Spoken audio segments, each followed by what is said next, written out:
This tutorial will walk through the creation of a simple points-based project from beginning to end. We start by selecting Points-Based Project on the Getting Started dialog. We select the photos to use in the project. After hitting Next, we see PhotoModeler has found a matching calibrated camera. This camera was used during the procedure outlined in the calibration tutorials.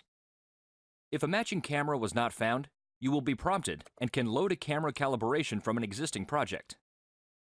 If you are using PhotoModeler Scanner, automatic processing will be turned off by default, as denoted by the standing man icon on the lower right status bar. We will click to turn it on, changing the man to a running position. This setting will be saved with the project. When using standard PhotoModeler, automatic processing will already be on by default. We double-click to open Photo 1, switch to Line Mode, and click to outline the box. Line mode can be used to create lines between existing points, or in this case, we create points and lines at the same time.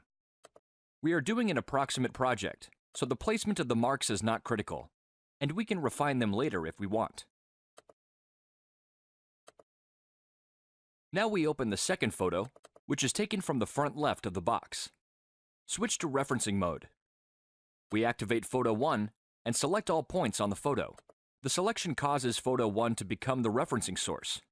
The blue box around the edge indicates that this is now the source. We move over Photo 2 and click on the location corresponding to the point highlighted in yellow. To help locate the source point, a rubber band line is also drawn between the cursor and the yellow reference source point. As we click, a mark is created and referenced to the point in Photo 1. After each click, the highlight automatically advances to the next point. If we were more concerned about accuracy, we could zoom in to create these marks at a more precise location. The minimum number of references has now been met, and automatic processing has run, solving the camera positions for Photo 1 and 2. Both solved camera positions are indicated by the cameras on the thumbnails here, and the title bar of the photo. We can now open a 3D view to see what has been solved. If we turn on camera stations, you can see where their positions have solved. Everything looks good, so we continue adding points, references, and photos. We open the third photo, which is of the back of the box, and reference the points from Photo 1.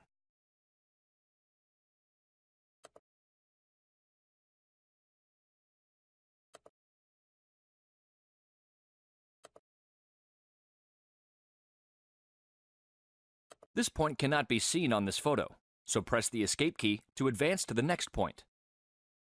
The project now has sufficient information to orient Photo 3. As the photo is now oriented, when we go to mark this next point, we see reference helper lines. This point is already marked on 2 other photos, so we have 2 lines. If the project is solving correctly, the point's location should be close to the intersection of these lines. See the reference mode tutorial for more information. The next point is marked on only 1 photo, so we only have 1 helper line. We mark it here. We have now referenced all the visible points on Photo 1 with photos 2 and 3. The remaining corner cannot be seen on Photo 1. We click Clear Source Photo. This allows us to select a new photo as the source for referencing. We go over Photo 3. While in Mark Reference mode, clicking on an existing point will select it. Clicking where no point exists yet will create a new one and select it. We click down to create a new point. This selects Photo 3 as the source. We can then reference this point on Photo 2. We open up a 3D view to review the project so far. All corners of the box are now 3D, but we are missing lines to the point we just created during referencing. We use Line Mode to add this segment. See the Line Mode tutorial for more information.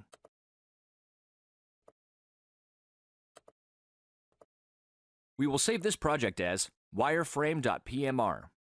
This file is included in the tutorial samples if you would like to load the project. Now that we have a basic shape, we will add surfaces. We click on the Path Surface tool. See the Surface Path Mode tutorial for more information. There are other surfacing tools which can be used depending on what the surface shape is and what type of objects are used to define it. See the other surfacing tool tutorials for information on these modes. you can see the surfaces as they are created in the 3D viewer.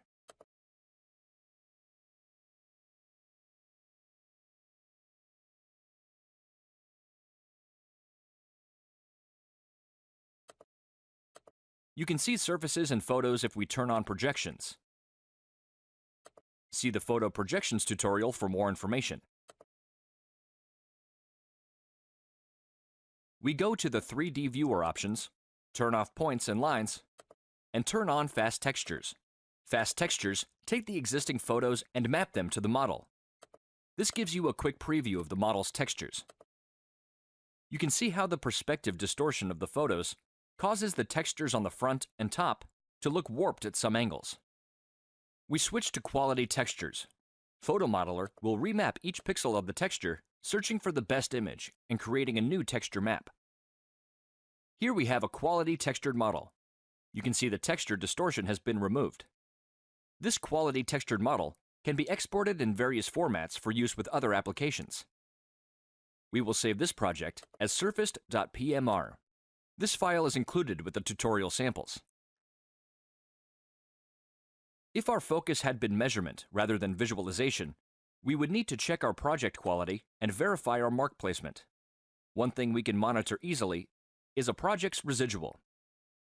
The residual is the number of pixels the marked point's location differs from its projected 3D location. The largest residual in the project is displayed on the status bar. The lower this number, the better. Clicking the status bar will open the photo and select the point with the largest residual. We can zoom in and see its mark location is not very well placed. We can drag the mark to the correct location to improve the project. You can review the residuals of all points in your project using a quality point table or using the project review pane and status icon to see metrics that are over defined thresholds. See the point review pane tutorial for more information.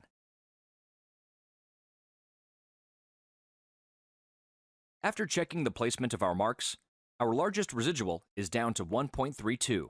The rest of the residuals are also low. We can now add a scale and rotation to our project using the Scale and Rotate wizard.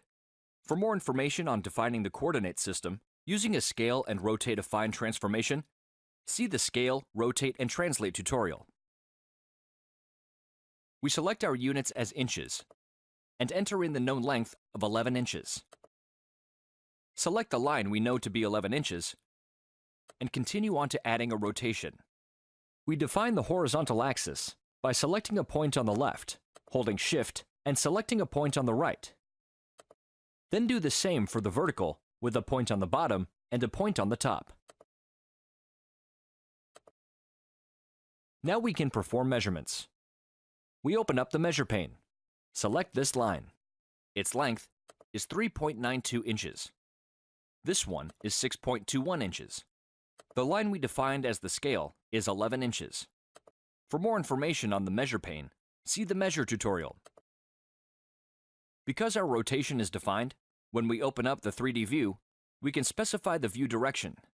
The default is top, but we can also change it to the front. Our scale and rotation definition will also be included if we export the model for use in another package. To export, we select File, Exports, Export Model. Choose the file type, in this case, 3D DXF for use in a CAD package. See the export tutorial for more information. The export is now complete, and the DXF file can be used in a CAD program or other 3D package. This was a brief overview from beginning to end of a simple points-based project. For information and other examples, please refer to the other related tutorials.